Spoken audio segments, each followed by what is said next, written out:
Welcome to Better Daily Life, where we are moving forward 1% better every single day. Download the app and supercharge your journey at betterdaily.life. Now it's time to ditch facts and get facts with your host and my dad, Alex Van Houten.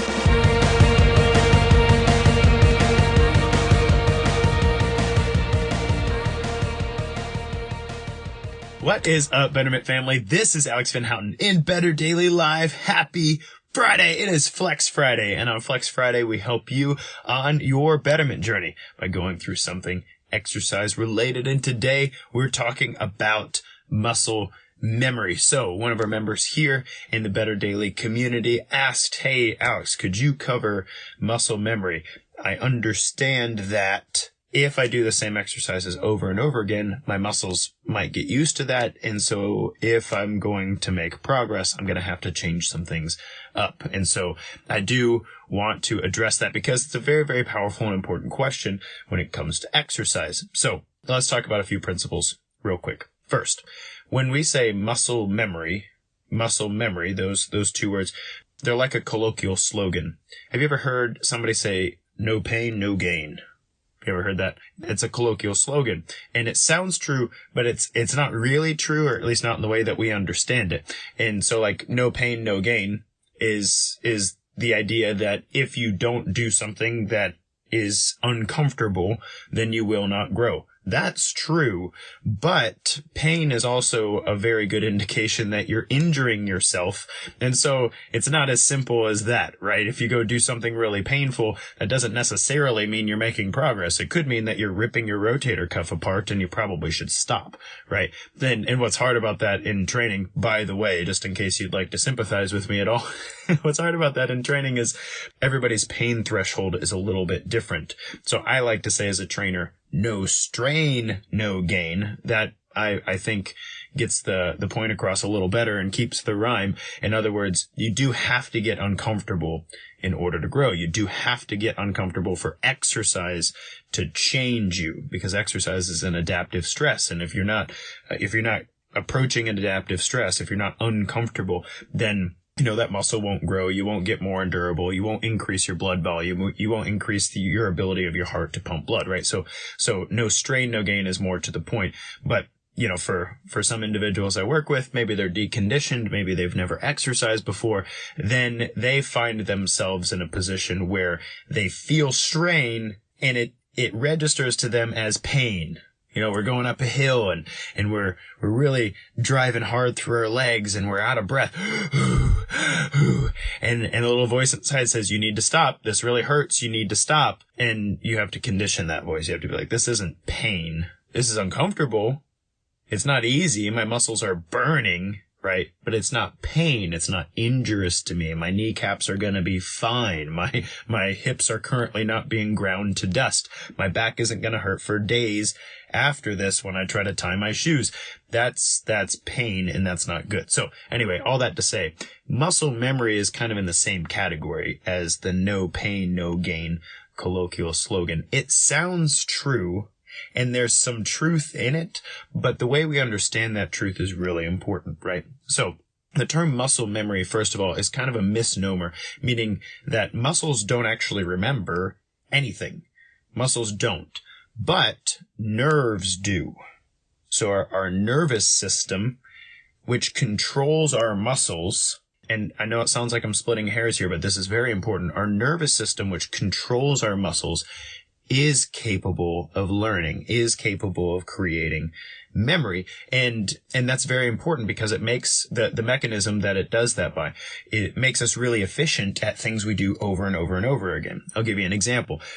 The first time when you were a kid and you had to unlock a door with a key, you know what I'm talking about? Like you have to put the key in I actually watched my 7-year-old do this recently, and it was painful to watch because he's got the key upside down. He's sticking it in the hole. Like, oh, no, not that way. And so he shoves it in the hole this way. It works that way. And then he turns the lock the wrong way, right? I'm letting him figure it out, it doesn't work this way, Dad. Well, don't try something else. And so he's trying the other way, and he finally gets it all the way to the side, and the deadbolt pops. He's like, yeah, okay, I got it. And then he goes to pull the key out. Well, you can't pull the key out when it's all the way over there, right? So we'll try something else. And so he turns it back to the middle and pulls it out. 5 minutes later, the deadbolt is open, and my son can walk through the door. And I've like pulled beard hairs out at this point watching this happen. But for him, he has no nervous system memory of how to do this. Whereas I've done this a million times, right? I walk up to the door, I shove the key in, I turn it the way it's supposed to go. If you're at a particularly annoying door, you kind of jigger it the way it's supposed to jigger so that, it pops open and boom, you're in. And it takes like 3 seconds, right? And you don't even think about it. Your body has become so efficient at that super tiny little nuanced movement that you don't even have to pay attention anymore. That's the memory that the nervous system can achieve, and that's the level of efficiency that your nervous system can achieve as well. The same thing goes for driving a car. Same thing goes for riding a bike. Same thing goes for literally anything that you do a million times, right? I don't know if it's maybe a million's probably a little much, maybe 1,000. Anyway, the point is, our body is equipped to learn movements and become super efficient at them. Now, what does this have to do with exercise, Alex? Thanks for the deadbolt lesson, but what does this have to do with exercise? And so the same rule applies in exercise. Let's say I want to grow my back muscles. And so I start doing a back exercise regularly.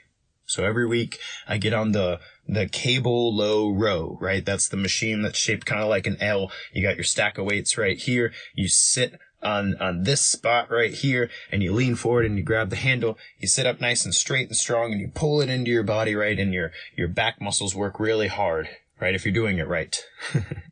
Your back muscles work really hard to do this. And the first time you do the cable low row, you're like, oh my gosh, the next day, I can feel every muscle that worked back there, right? And so you do it again, and then you do it again, and then you do it again, and then you do it again. And about 8 weeks later, you're doing the cable low row. And maybe you've moved up in weight. Maybe you've increased the number of repetitions. Maybe you've increased the speed or the tempo or decreased the rest, right? But now you do the cable low row, and you don't feel any soreness. You don't feel the strain of growth anymore. So you're like, well, what happened? And again, the colloquial term is muscle memory. It's not necessarily muscle memory. What has happened is that your body has gotten very efficient at the cable low row. And if your goal, let me explain efficient real quick. It has gotten good at using the minimal amount of work necessary to move your cable row. Kind of like the deadbolt problem, right? It's the same thing. You could get on the cable low row after doing, 100 of them or 1,000 of them or whatever. You can get on the cable low row. You can go to work, and it's no longer a stress. It's no longer a strain. Maybe you're not very focused. Maybe even at the level of your nervous system, your body has said, hey, we don't have to use this part of the back. We don't have to use this part of the back. We can get away with just this. And so it becomes a less effective exercise at changing you. Still good exercise. Is still important to visit. But if you want to continue to see growth in your muscles, you're going to have to introduce it to a new stressor.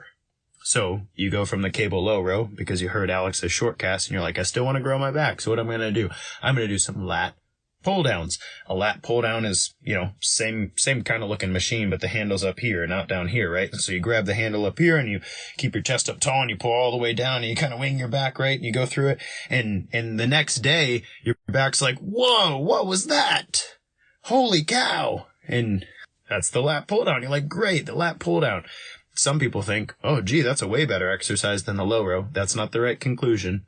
You had gotten efficient at the low row, and now you are working on the lat pull down, and now you're going to become more efficient at this. And so your muscles work, and the cat says, you can visit an exercise. I'll just drive right by it.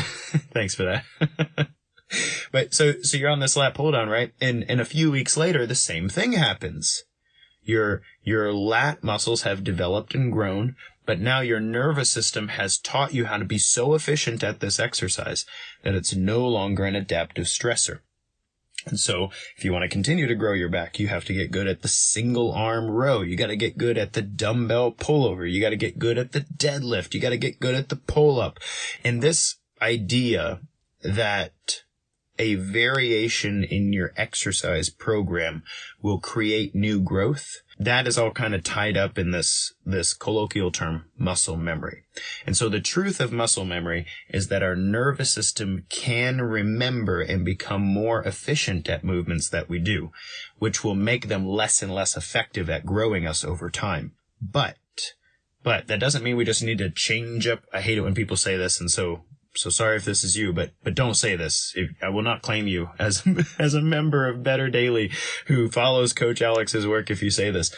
If you say, well, I got to change things up and keep the muscle confused, like, we don't, that's not how we do things. We progressively train muscles, right? That's what we do. We progressively train them. Our nervous system gets more efficient. And so it's helpful to introduce new exercises, new skills that will require us to grow again. And that's really how exercise works. And so you go from your low row and well, not just exercise. This is how muscle growth specifically works. You go from your low row and your lat pull down and your dumbbell pull over, right? You master those exercises and then maybe you take a break from those exercises. Maybe you master a few others. When you come back to them, it gives your nervous system an opportunity to revisit them all over again. Now, your nervous system remembers how to be efficient, but if you've taken a break from those things, your muscle tissue has chilled out about it, so to speak. And so the muscle has to relearn what the nervous system has already learned. And, well, so these things become effective for your entire life. So I say all this because some people think that the longer you work out, the crazier your workouts look. You know, that guy who's like standing on one foot on top of a Swiss ball with like one arm over his head. And he's like, ooh, yeah. Like if you work out 10 years, you could do this too. And I mean, that's awesome coordination. That's awesome balance. That's awesome body control and focus and all kinds of stuff. And maybe there's a place for that in a program if you need to develop stability, but that's not the ultimate goal of exercise. I still will hit a cable low row. I still will do pull-ups. I still will do deadlifts. And I've done these things at least 10,000 times, if not much, much longer than that. They're still effective for me because of this coming into an exercise, working on it, taking a break from it, coming back into an exercise, working it, taking a break from it, right? So this process, this cycle can continue to make you better, even though your nervous system is constantly working to make exercise more efficient for you and less adaptive. So I hope that's really helpful to you, Scott. The case in point really is when you work on an exercise, work to progress it. And after about 8 weeks, you do need to shift that. You do need to change that, because otherwise what's going to happen is you'll be doing the movement and not actually seeing growth or benefit, because your body will continue to become adapted and efficient at that exercise. And so you have to change it up to continue growing. Kat says, I want to be able to train so I can do it in my sleep. Right. Well, you know, there's something to be said about that. If you can train yourself into a condition where a workout that used to be a workout for you is now just kind of, it's not that big of a deal. I do this with my clients all the time when I'm doing core with them. I'll have them get on the mat. I'll get on the mat. We're doing floor work, right? And so we're doing like lying leg raises. And I'll count with them and I'll talk to them and stuff. And they're struggling, man. We're on 8 and they're like, oh my God, I can't breathe. How are you talking? And I'm like, I've done like 1,000 of these. Like, this is not an exercise anymore. You don't worry about me. You do what I'm doing and you work your core, right? So there's something to be said about being in the condition required so that you can do what you want when you want. You know, there's individuals I've worked with who walking 1/10 of a mile was a workout.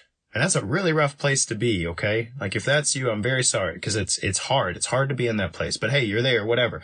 You got to start somewhere. So walking 1/10 of a mile is a workout. It's hard. They're sore. It's difficult. They got to dig deep to do it, right? And the goal is that someday they can just take walking for granted. I mean, I hope they're so grateful for it, but they should be able to go on a hike without being like, needing a breather every 60 seconds, right?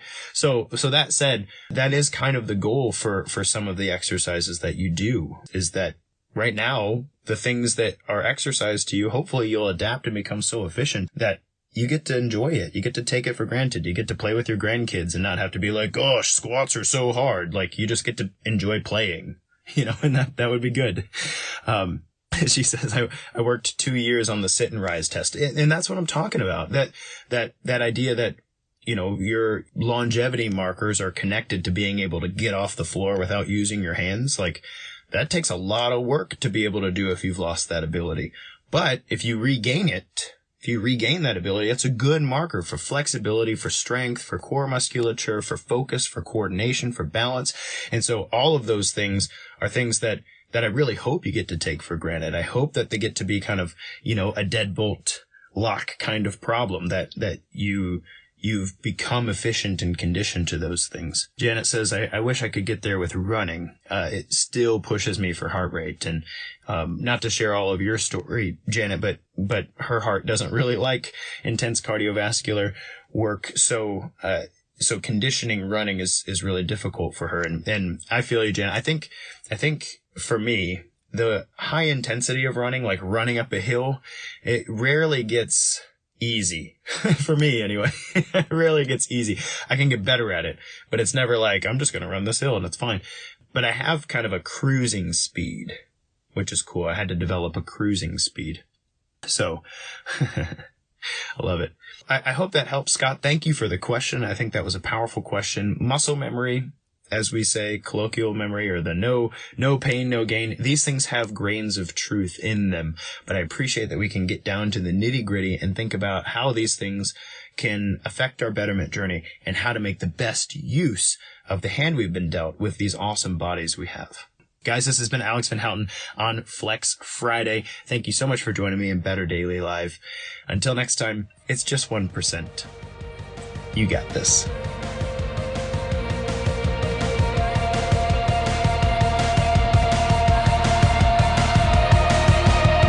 Thank you for joining us for your 1% better. Be you, just better, in mind, body, and spirit.